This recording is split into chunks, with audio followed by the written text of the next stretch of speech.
बिहार के राजनीतिक गलियारों में इन दिनों दो नेताओं की खूब चर्चा हो रही है। पप्पू यादव को कथित तौर पर लॉरेंस बिश्नोई ग्रुप से धमकी मिली है। वहीं दूसरी तरफ तेजस्वी यादव की बात करें तो वे लगातार इन दिनों मुस्कुराते हुए नजर आ रहे हैं। उनके चेहरे पर मुस्कुराहट चस्पा हुआ है और वो घूम रहे हैं। नेता प्रतिपक्ष की मुस्कुराहट को लेकर सवाल उठने लगे हैं। तो आखिर क्या कारण है कि तेजस्वी प्रसाद यादव इन दिनों इतने खुश नजर आ रहे हैं? इस पर हम चर्चा करेंगे। स्वागत है आप सभी का द बिहार टॉप में। मेरा नाम उदीप्त आर्यन है।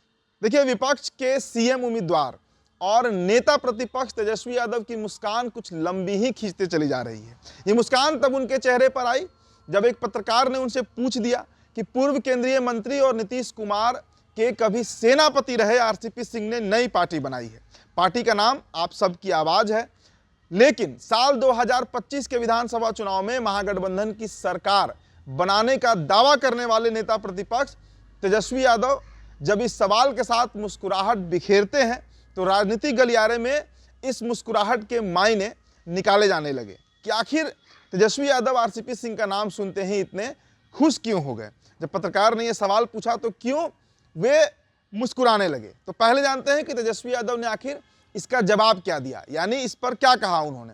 तेजस्वी यादव ने पूर्व केंद्रीय मंत्री रहे आरसीपी सिंह द्वारा नई पार्टी के गठन को लोकतांत्रिक अधिकार से जोड़कर मुस्कुरा भी रहे थे। उन्होंने कहा कि लोकतंत्र में तो दल बनाना जनहित में अच्छी बात है, आखिर इसमें बुराई क्या है। लोकतंत्र में दल के गठन का सभी को अधिकार है, सबका अपना अपना अधिकार होता है। और जहां तक बात आरसीपी सिंह की है तो आरसीपी सिंह तो पूर्व में भी नेता रहे हैं, राजनीतिज्ञ रहे हैं, पार्टी बनाई उन्होंने, तो ये अच्छी बात है। पूर्व केंद्रीय मंत्री आरसीपी सिंह का इतिहास पीछा नहीं छोड़ रहा है। कहते हैं कि कभी नीतीश कुमार के सेनापति वे रहे और जदयू के संगठन को उन्होंने बूथ स्तर तक खड़ा भी किया, मतलब एक लंबे समय तक उन्होंने जदयू को सींचा, जदयू को बनाया, बूथ स्तर तक पहुंचाया और नीतीश कुमार के लंबे समय तक, दशकों तक यूं कहें कि वे राइट हैंड बनकर रहे।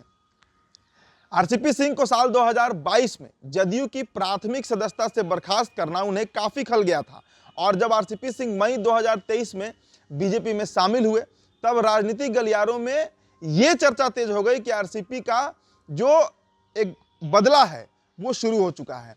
तब नीतीश कुमार भी महागठबंधन में थे, मतलब उन दिनों नीतीश कुमार तेजस्वी प्रसाद यादव के साथ थे।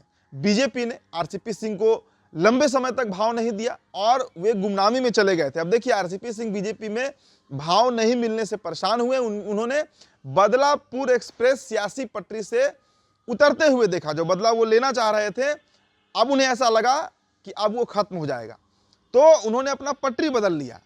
और अब जब उन्होंने नई पार्टी बनाई है तब से आरजेडी के नेताओं के चेहरे पर मुस्कुराहट काफी देखी जा रही है। नेता प्रतिपक्ष तेजस्वी यादव की मुस्कुराहट की जड़ में यही बदलापुर एक्सप्रेस है। मतलब आरजेडी नेता ये मान चुके हैं कि सीएम नीतीश कुमार को निराशा हाथ लगने वाली है। यही नहीं, राजद नेताओं को सीएम की कुर्सी मिलने की कुछ ज्यादा ही आशा हो गई है। और इसके पीछे का आप तर्क समझिए।